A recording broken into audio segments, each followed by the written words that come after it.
Mandaluyong, San Juan, Quezon City area, Pasig area. Ang nakuha kong consumption dyan is average of 12 kilometers per liter. I would only get 5 to 6 kilometers per liter dun sa Everest and sa Subaru. It's very important that you take note of that kasi baka sabihin nyo 12 kpl. Nagagawa nyo yan sa Vios nyo or sa Mirage nyo. No, not with the kind of traffic that I am talking about. The savings that I get from those two cars is actually now paying for the monthly amortization of the Sea Lion 6. Like they always say, there is no perfect car, di ba? I'm going to share with you my observations and mga personal preferences ko na I wish could be better dito kay Panchita, and I'll be very honest about it. So the question is, had I known all these little things back then, back in November last year, would I have still bought the Sea Lion 6? Hi team, welcome back to our channel. Panchita here is now more than 7 months old and I'm sure you are waiting for an update. So tara, pag-usapan natin, kumustahin natin si Panchita.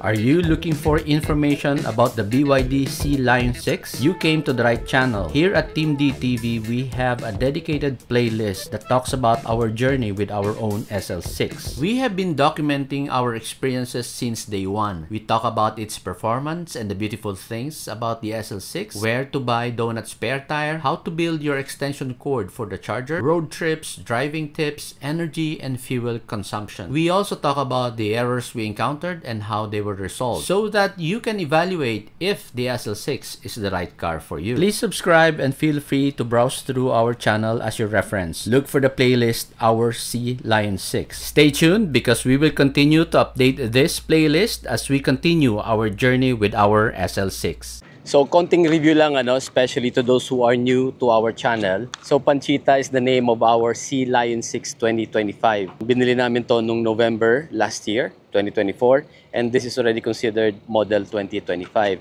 Binili namin sa BYD Greenfield. Previously, meron tayong Ford Everest and Subaru XV. Binenta ko yung dalawang yon para mabili natin si Panchita. Okay? Before, I would spend around 12,000 to 14,000 pesos worth of gas per month dun sa dalawang sasakyan. Dito kay Panchita, I'm only spending one full tank which is around 2,700, 2,800 pesos per month. Pero hindi naman siya pure HEV lang because there are times na nakakapag-charge tayo. So again, to those who are not yet familiar with our channel, we have a dedicated playlist. Everything about Panchita, everything about our Sea Lion 6. So marami po tayong updates doon. And so far, ito na yung latest na i-update natin. Okay? So I just want to let you know na tinest natin tong si Panchita ng pure HEV. Meaning without charging. Alright? Purely using the gas. Pure city traffic dito sa Ortigas, Mandaluyong, San Juan, Quezon City area, Pasig area. Yung super traffic na yan near EDSA, ang nakuha kong consumption dyan is average of 12 kilometers per liter. For that exact same traffic condition, I would only get 5 to 6 kilometers per liter dun sa Everest and sa Subaru. Okay? It's very important that you take note of that kasi baka sabihin nyo 12 kpl. Nagagawa nyo yan sa Vios nyo or sa Mirage nyo. No, not with the kind of traffic that I am talking about. So anyway, so if you think about it, I used to spend, like I said earlier, I used to spend 12,000 to 14,000 pesos sa gasolina, and I used to spend 5,000 pesos for the parking of the second car for coding. Since wala na itong coding, dinispatch ako ng dalawa, and I'm only spending 2,700. So 14,000 plus 5, that's 19,000. The savings that I get from those two cars is actually now paying for the monthly amortization of the Sea Lion 6. Panchita is now 11,000 kilometers. 11,000 plus. Di ko maalala yung exact figure, but basta more than 11,000 kilometers na ang tinakbo niya. And so far, wala naman tayong na-encounter na major issues, especially dun sa mga major components niya like the motor, the battery, and the engine. But just like what everyone is saying, there is no perfect car. So pag-uusapan natin later kung ano yung mga little things that I wish could be better. Alright? So I will be very honest about it. Napansin ko lately yung mga questions ng mga viewers natin sa YouTube mukhang bago lang sila sa channel and bago lang sila sa DMI technology because based on their questions, talagang halata mong bago lang sila. So, medyo na-realize ko na I need to slow down a little bit. Kaya para sa mga dati na, sa mga frequent viewers natin, sa mga subscribers natin, pasensya nyo na mag-step back lang tayo ng konti para sa mga, yun na nga, para sa mga baguhan, para makahabol sila, maintindihan nila kung ano mga pinag-uusapan natin. Okay? So guys, when you say hybrid, meaning meron tong electric motor and meron pa rin tong gas engine. Ang tawag sa technology ng hybrid ng BYD is DMI.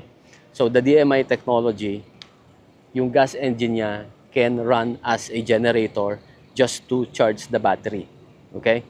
And then, pwede rin siyang tumakbo or umandar to work with the electric motor to propel the car. So, sabay sila. Depende sa demand mo as the driver, kung anong load ang gusto mo sa kanya. So, usually this happens kapag ka naka-HEV ka, meaning depleted na yung battery mo, naka-HEV ka and you really want to run fast or pagka-uphill ka. So, tutulong yung motor. Alright? So, yan yung ibig sabihin ng hybrid. Now, kapag sinabi naman na plug-in hybrid, meaning pwede mo tong isaksak.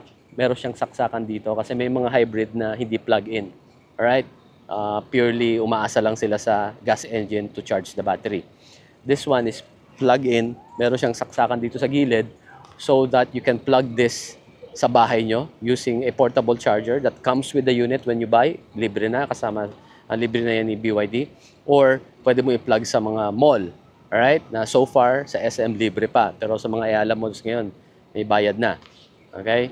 So, with the plug-in hybrid, there are 3 ways to charge the battery.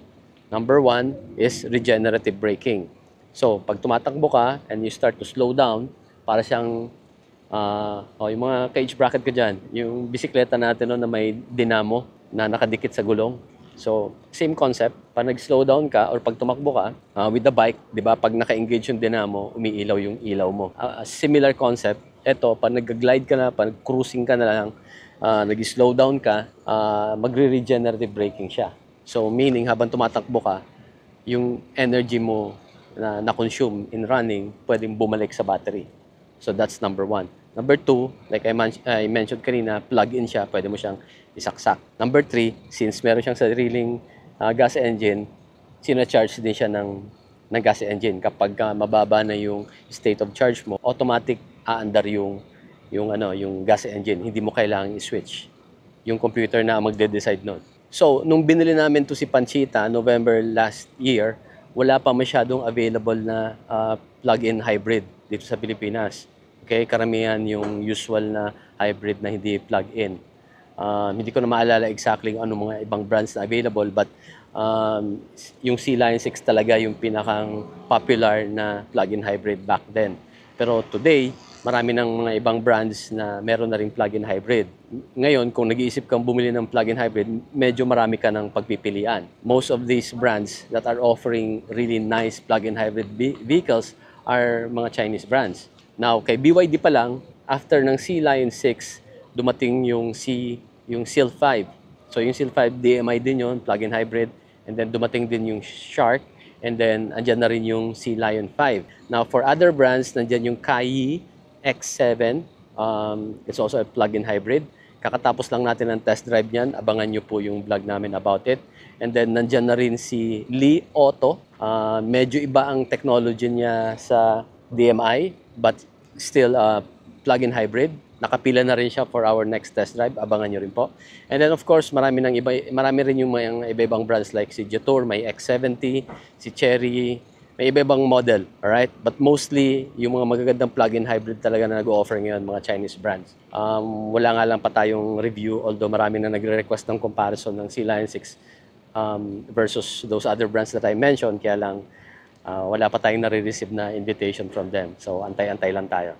Okay, back to Panchita. So, okay, pag-usapan natin yung color. So, actually, ang order namin is really white with the brown interior. Kaya lang, ang dumating is white with the light interior.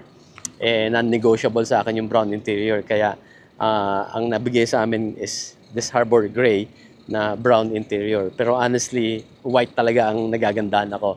Even up to now, kapag nakakita ako ng white, napapalingon pa rin talaga ako. Ang maganda naman dito sa gray is that very low maintenance talaga siya. So like right now, may 2 weeks na itong hindi nakaka-car wash. And alam nyo naman panahon ngayon, di ba?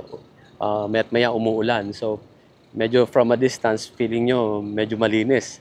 Napunas-punasan lang to kahapon doon sa BYD Greenfield kasi nagpa-PMS to. But pag lumapit ka dito, actually, may mga dagta-dagta, may madumi siya. So, yun ang maganda sa kanya kasi from that distance, mukha siyang malinis. So, pagdating naman sa exterior design niya, I think, even up to this point, after 7 months, the Sea Lion 6 is still one of those very striking ang itsura na head turner talaga. Gwapo pa rin siya. Pero honestly, ang pinaka-favorite na part na design niya talaga na nagustuhan ko is the rear. Gustong-gusto ko ang ganda ng puwet niya.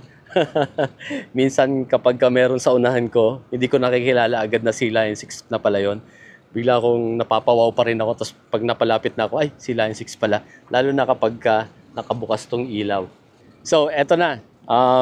Like they always say, there is no perfect car, di ba? So, I'm going to share with you my observations and mga personal preferences ko na I wish could be better dito kay Panchita, and I'll be very honest about it. So like I mentioned, ang tinakbo nito ni Panchita is already more than 11,000 kilometers kasi medyo napabilis yung mileage niya. That is really not our normal usage or mileage every year. Kaya lang, there were some, for personal reasons, we had to go back to Bicol. So, nakatatlong round trips na to sa Bicol. Yes, na-stress test na to.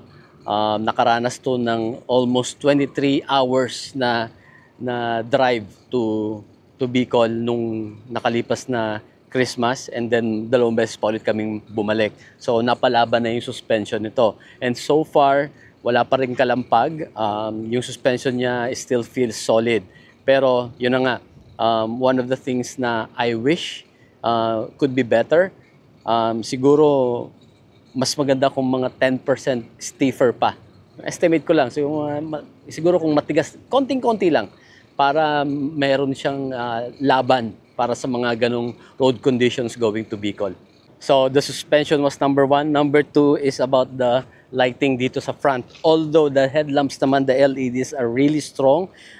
Magandang illumination niya in front, and then yung high beam niya all the way, yung bato niya sa dulo, maganda.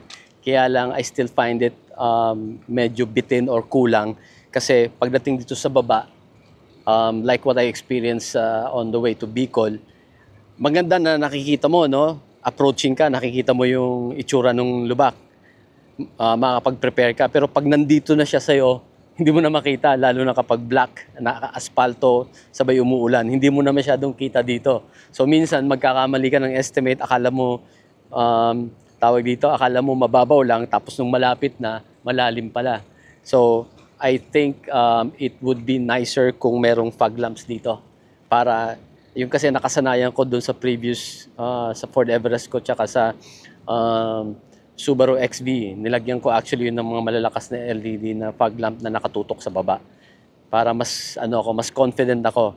Pag approaching na yung lubak, pag nandyan na, kitang-kita ko talaga. So, makakagawa ka pa ng mga sudden, o lumabagal lang naman takbo, pero at least pag nandyan na, pwede ka pang sudden brake or makakaiwas ka nang hindi masyadong kumakalabog yung sasakyan mo, hindi nagbo-bottom out yung suspension. But again, yun na nga, nakailang kalabog to nung first trip namin to Bicol, and natuwa naman ako, na-impress ako kasi walang nasira, wala pa ring kalabog up to now, walang problema ang suspension. But yun na nga, mas maganda siguro kung may fog lamp. Merong binibentang tinatawag nilang fog light dito. Itong dalawang horizontal lines na to dyan. It's LED, pero I don't think it's supposed to be called a fog lamp. I don't think it's a fog lamp. It's really just an additional DRL. Kasi pang-illuminate lang siya para makita mo siya eh. But for you as a driver, it doesn't help you in illuminating what's right in front of the car.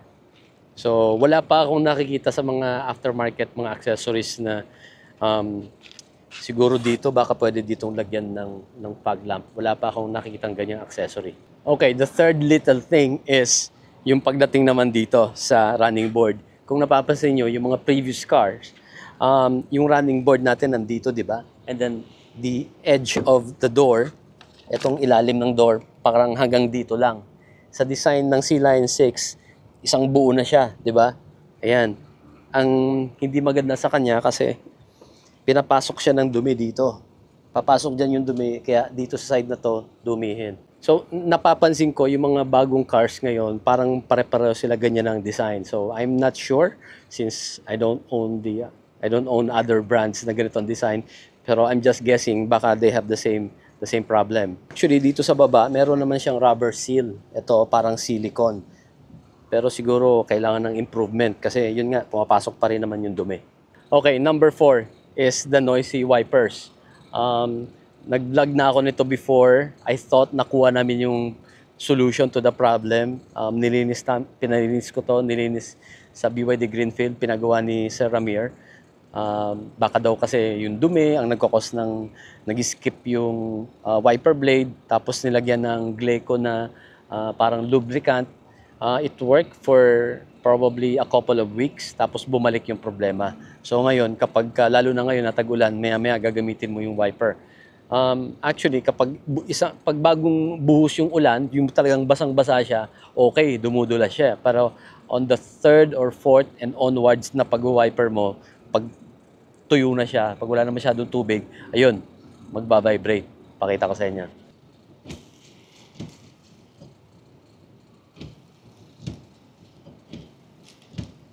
Ayaw magpakita sa inyo ng problema, nahiya yata. So, ipakita ko na lang sa inyo yung shoot ko, I think that was last week. Na-replicate ko talaga yung problema.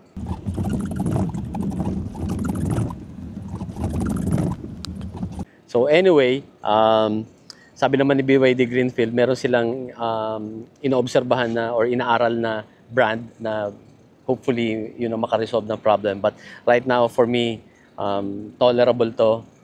Like right now, wala namang problema. Minsan, nandyan. So, okay pa to sa akin. Okay pa. So, antayin ko na lang kung anong magiging resolution ng BYD Greenfield.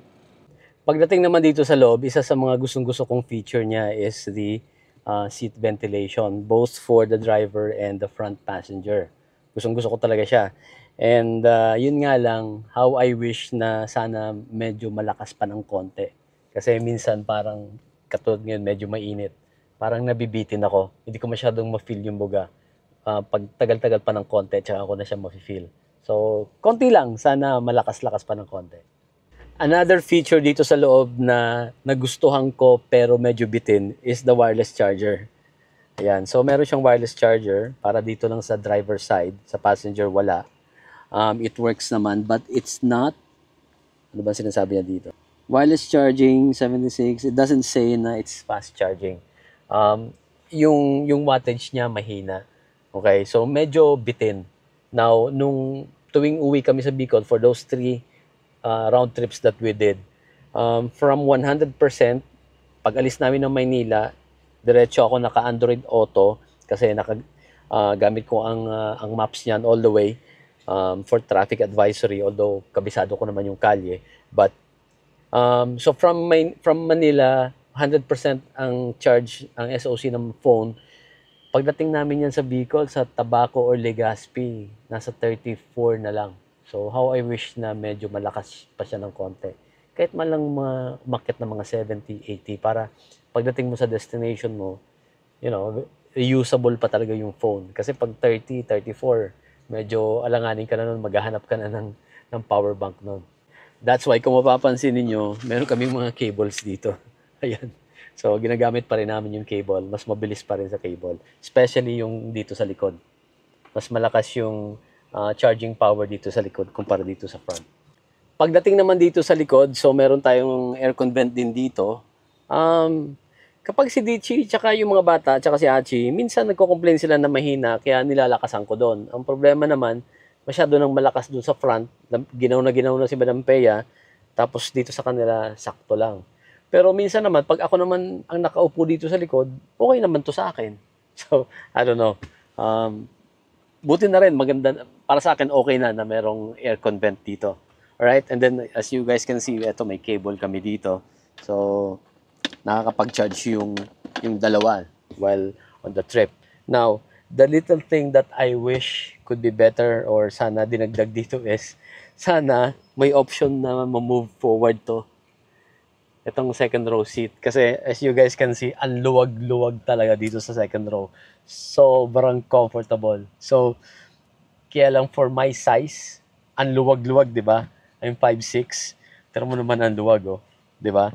Now, kapag ka long trip, tapos gantong size ko lang naman, minsan mas gugustuhin mo yung more cargo space sa likod. So sana kung na-move to forward a little bit, pwede kong I'd rather na bawasan yung leg room ko dito para maka-accommodate ng more cargo sa likod. So ayun lang. But I think yung mga ganong design, yung mga SUV na may third row seat, sila yung may ganon. So siguro I'm asking for too much. And the last thing is, pagdating naman dito sa firmware niya. So, very little thing lang. Di ko gusto yung latest version kasi hindi niya nare-recognize yung pangalan ni Panchita. Hindi na ako nakakapag, hey Panchita. Pero, ang ginawa ko, turn off na lang namin. Wala na yung ganong voice command until i-press namin yung microphone dito. Kasi actually sometimes mas okay pa nga eh. Kasi medyo chismosa yung voice command nito eh. Yung parang AI niya. Kung minsan normal conversation nyo, mapipick up niya certain words, akala niya, command mo yun sa kanya, bila siyang sasali sa usapan. So, medyo okay na rin actually na pipindot ka na lang, mag-antay na lang siya kung kailan ka merong ipapagawa. So, yun lang. Those are just the little things na I think sana could be made better ni BYD, ano? Pero little things lang yon. So the question is, had I known all these little things back then, back in November last year, would I have still bought the Sea Lion 6? Oo naman. Of course, definitely yes. Kahit pa alam ko na yan, kahit pa nakikita ko na yan before, bibiling ko pa rin. Kasi ako, I'm more focused on the things that really matter. Yung mga important components niya. Number one, yung DMI technology, yung motor, yung battery, yung engine. Yun, mas focus ako doon.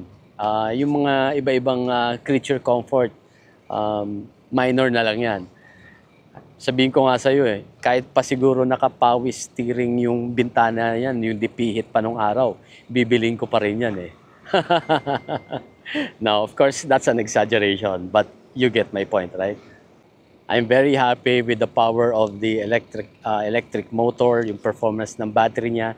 Kasi, you know, for the motor to produce that power, dapat kapares niyan is also a powerful battery to supply the electricity, di ba? So, magka-tandem yung dalawang yan.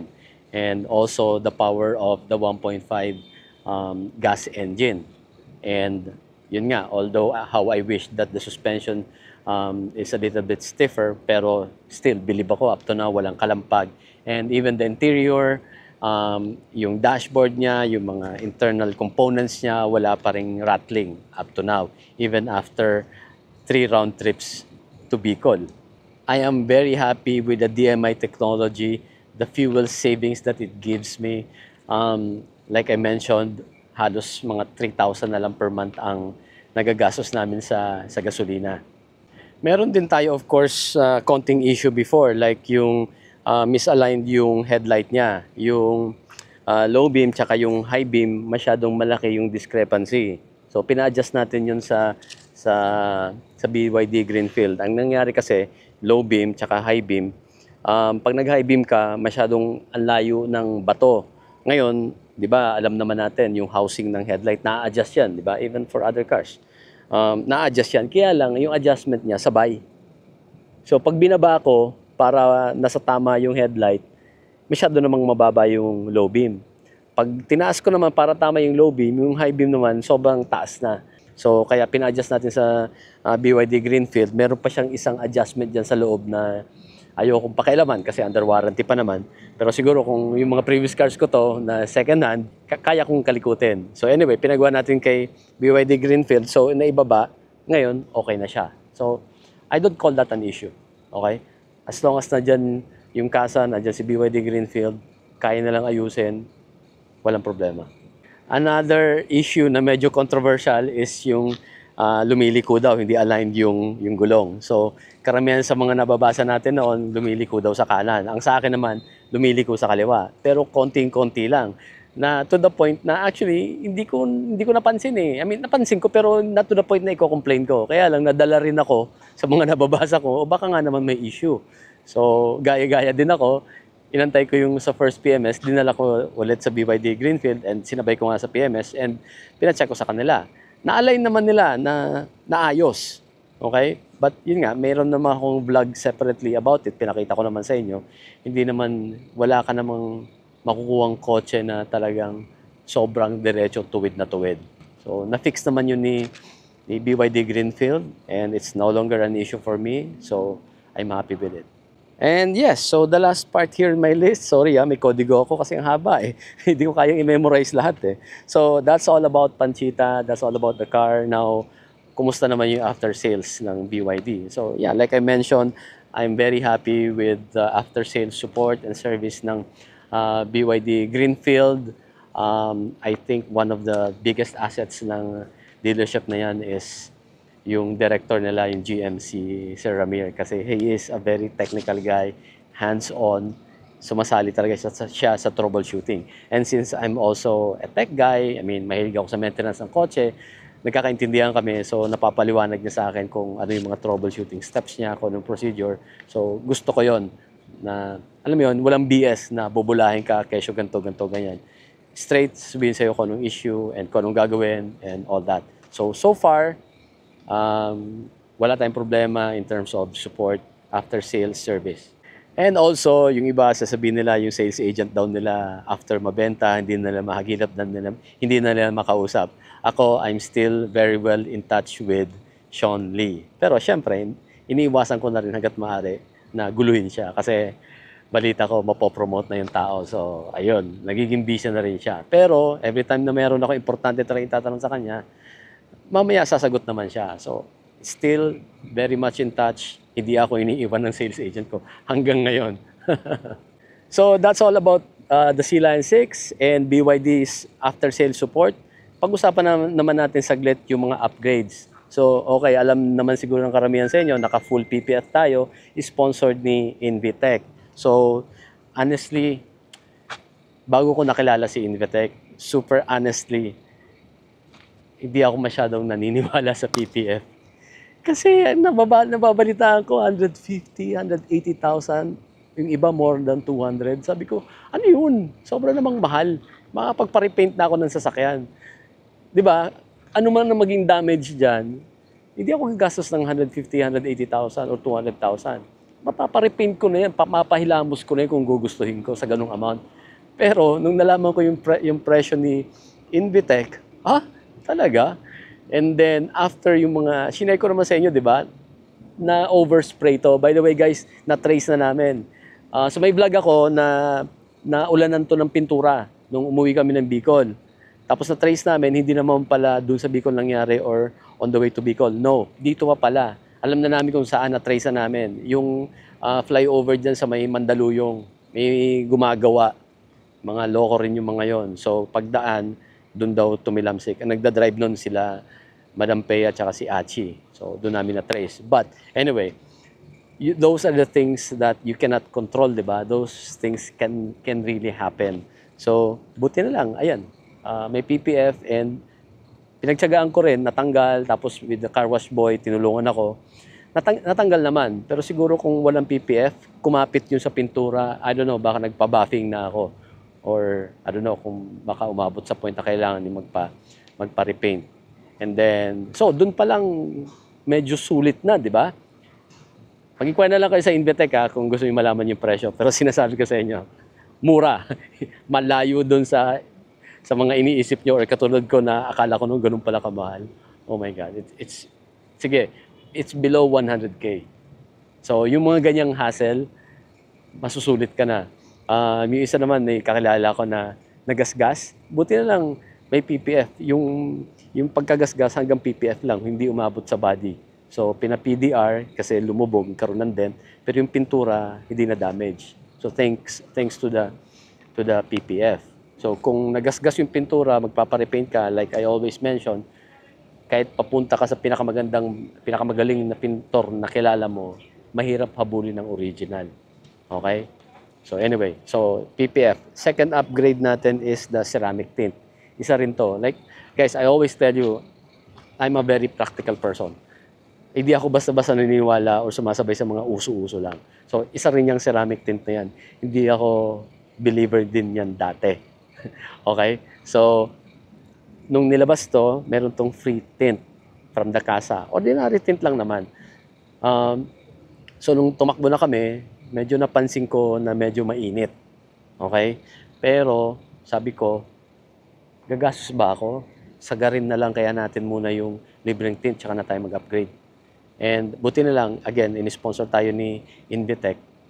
Doon ko nalaman na, oh my God, ang laki pala ng difference. Sobrang iba ang heat rejection. Sobrang comfortable sa loob. And yun nga, mararamdaman ng aircon mo. Kung makapagsalita lang yung aircon mo, mararamdaman niya na hindi siya masyadong hirap. Kasi mabilis mag-cool down yung interior mo. Okay? And then, third upgrade is the 5D matting. Okay? Deep dish. Again, from Invitec, bagong product nila. Maganda yung fitting niya and madaling linisin. Like right now, ang dumi-dumi kasi guys, ang gumagamit talaga nitong kotse Monday to Friday, mostly yung mga bata, mga girls, tsaka si Madam Pea. Tapos dun sa school nga ni Achi, nakapark to lagi sa ilalim ng puno. So yung mga dagta, makita mo yan ngayon, may mga dagta yan dyan eh. Pero may panlinis dyan, madali lang yung tanggalin. So aside from dagta, syempre tatakbo yung bata, madumi yung shoes. Pagpasok, kailangan maganda yung matting mo. Okay? So, hindi nag-absorb ng tubig, tsaka yung tubig nandun lang, hindi siya kakalat sa pinakang carpet ng car. So, maganda. And then, pagdating sa bahay, madaling linisin. Okay? So, yun din, isa sa mga upgrades na ginawa natin. And then, the fourth upgrade is the windshield protection film. Again, from Invitec. Hindi ko pa masabi yung benefit niya, pero ayoko nang makarating doon. Kasi ang benefit talaga nito, yung pagka nasa highway ka, kung minsan may masundang kang mga truck na kumakagat ng malilit na bato, tapos pag ikot ng gulong, biglang kakalas, lilipad, tatama sa windshield mo. Sa previous cars ko, na-experience ko na yan, nagkaroon ng chip. So, yun ang purpose ng windshield protection film. So, siya ang sasalubong noon, siya ang magagasgas, hindi yung salamin mo. And of course, syempre, mahal magpapalit ng salamin. Right? So far, yan lang muna ang mga upgrades na ginawa ko kay Panchita. So, that's it. Yan lang po muna ang update natin for now. So, sana na-appreciate ninyo and sana nakatulong ulit. And alam nyo ba, ang dami ninyong viewers na hindi nakasubscribe sa amin. Subscribe naman kayo. Okay? Mabilis lang naman. Subscribe lang kayo dyan. No? So, anyway, ano bang next update natin? After 7 months, 1 year na ba agad? No? Tingnan natin kung ano pang pwede nating maging topic. Siguro, I will pick some interesting comments from the viewers and yun ang pag-usapan natin. Okay, that's it. Thank you for watching and as always, please drive safe. Bye. Please do not forget to follow our social media accounts. We are on YouTube, Facebook page, Instagram, and TikTok.